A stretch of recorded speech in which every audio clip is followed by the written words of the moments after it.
बढ़ते आगे। एक तरफ देश भर में भारत के 77वें गणतंत्र दिवस को धूमधाम से मनाया गया, दूसरी तरफ कर्तव्य पथ पर सोमवार को गणतंत्र दिवस परेड के दौरान लोकसभा में नेता प्रतिपक्ष राहुल गांधी को पीछे बिठाने पर विवाद खड़ा हो गया। कांग्रेस ने राहुल गांधी के साथ हुए गलत व्यवहार को लेकर मोदी सरकार पर निशाना साधा और कहा कि बीजेपी सरकार ने नेता प्रतिपक्ष का अपमान किया है। कांग्रेस नेता बीके हरिप्रसाद ने कहा कि राहुल गांधी को गणतंत्र दिवस के मौके पर आगे की पंक्ति में नहीं बिठाया गया। ये दुखद है। नेता विपक्ष का एक प्रोटोकॉल होता है और इसको शैडो प्रधानमंत्री भी कहा जाता है। तीसरे रो में बिठाया गया है, लेकिन हमने ये भी हम सोच रहे थे कि कहाँ है, कहाँ ढूंढे हम। लाइव कवरेज और दूसरे चैनल्स भी कर रहे थे, उसमें भी हमने देखा कि फोकस ही नहीं कर रहे थे। फोकस हमें ढूंढने को जब आगे के रो पर इनके मंत्रियों पर फोकस किया गया, तब हमें मालूम पड़ा कि हमारे दोनों एलओपी लोकसभा और राज्यसभा की तीसरी रो में पीछे कहीं बैठे। तब उनका थोड़ा सा हमें झलक नजर आई। सरकार ने साफ दिखा दिया है कि इनका गणतंत्र में, लोकतंत्र में कोई विश्वास रहा नहीं। वहीं कांग्रेस सांसद मनीष तिवारी ने एक्स पर पोस्ट कर अपनी भड़ास कुछ यूं निकाली। जब कांग्रेस सत्ता में थी तब गणतंत्र दिवस पर वरिष्ठ भाजपा नेता लाल कृष्ण आडवाणी जी, अरुण जेटली जी और सुषमा स्वराज जी को पहली पंक्ति में सम्मान मिला। अब जब भाजपा ने देश के नेता प्रतिपक्ष राहुल गांधी और कांग्रेस अध्यक्ष मल्लिकार्जुन खड़गे की तीसरी पंक्ति में सीट दी है, सब याद रखा जाएगा। सम्मान नहीं कर रही सरकार, ये बात उन्होंने लिखी है। Very sad to be very honest, ये तो बहुत ही गलत हुआ है। ऐसा कभी नहीं हुआ। पहले हमने कभी नहीं देखा कि ऑपोजिशन लीडर और राज्यसभा या लोकसभा को आप थर्ड रो में बैठाओ। उनका रुतबा आफ्टर प्राइम मिनिस्टर रहता है। और मेरे को लगता है जिस प्रकार से रोज लोकसभा में वो करते हैं, राज्यसभा में करते हैं, हमारे लोगों को बेइज्जत करने का काम करते हैं, तो ये वही मानसिकता है कि थर्ड कतार में बैठाने से क्या राहुल जी का और खड़गे साहब का कोई कद छोटा हो जाएगा। इसमें बीजेपी की और सरकार की मानसिकता नजर आई है। आपको बता दें कि राहुल गांधी को केंद्रीय कृषि मंत्री शिवराज सिंह चौहान के पीछे बैठाया गया था। आप तस्वीरों में भी देख सकते हैं कि नेता प्रतिपक्ष राहुल गांधी शिवराज सिंह चौहान के पीछे बैठे हुए हैं। जाहिर है कांग्रेस को रास नहीं आया और बीजेपी सरकार पर हमलावर हो गई। वहीं बीजेपी की तरफ से किसी ने कोई रिएक्शन नहीं दिया। दूसरी तरफ गणतंत्र दिवस की शाम से पहले एक बार फिर राहुल विवादों में घिर गए। मामला राष्ट्रपति भवन में आयोजित एट होम सेरेमनी का है, जहां राष्ट्रपति द्रौपदी मुर्मू के कहने पर भी राहुल गांधी ने थीम का पटका नहीं पहना, जो नॉर्थ ईस्ट स्टेट पर आधारित था। बीजेपी ने इसे शर्मनाक बताया और नेता प्रतिपक्ष राहुल गांधी की कड़ी आलोचना की। बीजेपी आईटी सेल प्रमुख अमित मालवीय ने सोशल मीडिया एक्स पर लिखा कि आज राष्ट्रपति भवन में हुए एट होम रिसेप्शन में थीम ने गर्व से नॉर्थ ईस्ट का जश्न मनाया। प्रधानमंथी से लेकर ईयू नेताओं और विदेशी राजदूतों तक सभी मेहमानों ने सम्मान और समावेश के प्रतीक के तौर पर पारंपरिक नॉर्थ ईस्ट पटका पहना। सिर्फ राहुल गांधी ने इसे नहीं पहना, जबकि राष्ट्रपति द्रौपदी मुर्मू ने खुद उन्हें 2 बार याद दिलाया था। भारत की विविधता के लिए सम्मान चुनिंदा नहीं होता, ये एक चुनाव है। खास बात यह है कि कांग्रेस अध्यक्ष मल्लिकार्जुन खड़गे ने नॉर्थ ईस्ट का पटका गले में पहना हुआ था। वहीं विदेशी मेहमानों ने भी पटका गले में धारण कर रखा था, जबकि राहुल गांधी ने अपने पटके को कुर्सी पर टांग रखा था। राष्ट्रपति भवन से जारी वीडियो में यह साफ देखा भी जा सकता है। देखिए, राहुल गांधी के गले में पटका नहीं है, बल्कि राहुल की कुर्सी पर रखा हुआ है पीछे।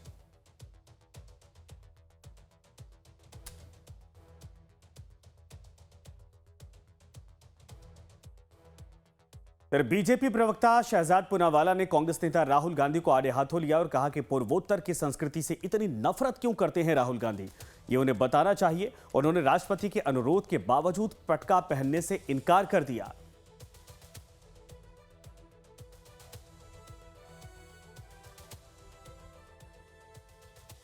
राहुल गांधी ने आदिवासी समाज से आने वाली राष्ट्रपति की बात को भी धिक्कार दिया और नॉर्थ ईस्ट के गमों से या उस पटके को भी धिक्कार दिया। और ये पहली बार नहीं है, हमने बार बार देखा है कि नॉर्थ ईस्ट का गमोसा उनको दिया जाता है, असम का गमोसा वो पहनने से इनकार करते हो, हटा देते हैं। उनके मन में किस प्रकार की अहंकार भाव है, किस प्रकार से उनको लगता है कि नॉर्थ ईस्ट भारत का हिस्सा नहीं है। उन्होंने एक बार असम को काट ही दिया था अपने भारत जोड़ो यात्रा के मैप से। उनके परिवारजनों ने नॉर्थ ईस्ट पर बॉम्ब गिराए थे, उनके परिवार के लोगों ने असम को बाय बाय बोल दिया था, बम ब्लॉकेड इसमें रखा था, पिछड़ेपन में रखा था, सड़कें नहीं बनाई थी। हिंदू आस्था के पवित्र स्थल बद्रीनाथ केदारनाथ मंदिर समिति ने चारधाम और इससे जुड़े 48 तीर्थ स्थानों में गैर हिंदुओं की एंट्री पर रोक की मांग रखी है।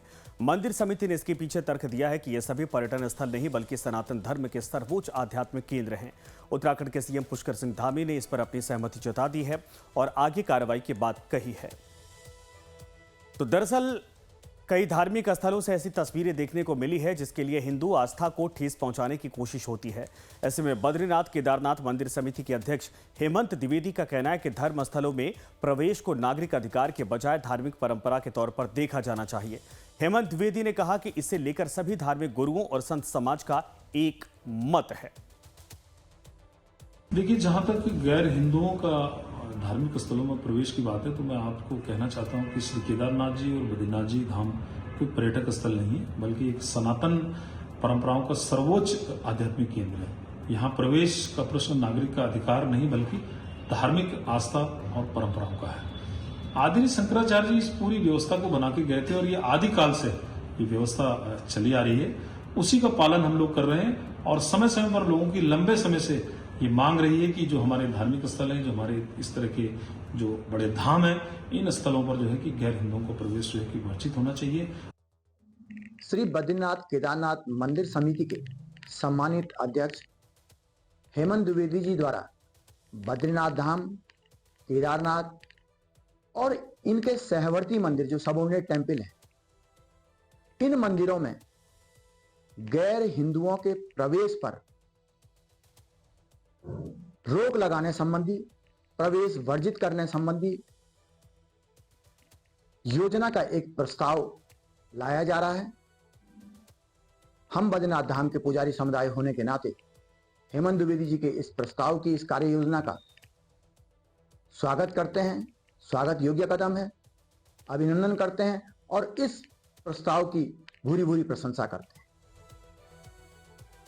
तो मंदिर समिति के इस प्रस्ताव पर उत्तराखंड के मुख्यमंत्री पुष्कर सिंह धामी ने भी अपनी सहमति जताई है। सीएम धामी ने कहा कि देवभूमि उत्तराखंड में तीर्थ स्थलों को संचालित करने वाली संस्थाएं और संगठन जो भी मत बनाएंगे, सरकार उसके अनुसार आवश्यक कार्रवाई करेगी। जितने भी ये धार्मिक स्थल हैं, जो भी हमारे पौराणिक स्थल हैं, हमारे देव स्थान हैं, इन स्थानों को देखने वाले, उनका संचालन करने वाले वहाँ के सभी हमारे जो धार्मिक संगठनों के लोग हैं, तीर्थ सभा के लोग हैं, गंगा सभा के लोग हैं, केदार सभा के लोग हैं, बद्री केदार मंदिर समिति के लोग हैं, हमारा पूज्य संत समाज है, वो सब जो भी, चूँकि वही उसका संचालन करते हैं, हमने कहा है कि उनकी जो भी उसमें राय होगी या जो उनका मत होगा उसके अनुसार ही सरकार आगे बढ़ेगी। और ये स्थान हमारे बहुत पौराणिक महत्व के स्थान हैं और इन स्थानों के पहले समय में कुछ कानून भी बने हुए हैं। हम उन कानूनों का भी अध्ययन कर रहे हैं, उसके आधार पर हम आगे बढ़ेंगे। अब इस मुद्दे पर राजनीति भी गर्मा गई है। उत्तराखंड के पूर्व सीएम हरीश रावत ने क्या कुछ कहा है, सुनिए। बस सत्ता के लोगों से, जिसमें केंद्र भी है, राज्य भी है, सबसे उनके संगठन हैं अलग अलग, उनसे आग्रह करना चाहता हूं, जहां जहां प्रतिबंध लगाना है एक साल लगा दीजिए ना। ये कोई नए स्थान तो है नहीं। वैसे मैं बताते चलूं, कई स्थलों के विषय में, कई तीर्थ स्थलों के विषय में ऐतिहासिक रूप से स्थानीय लोगों का निर्णय है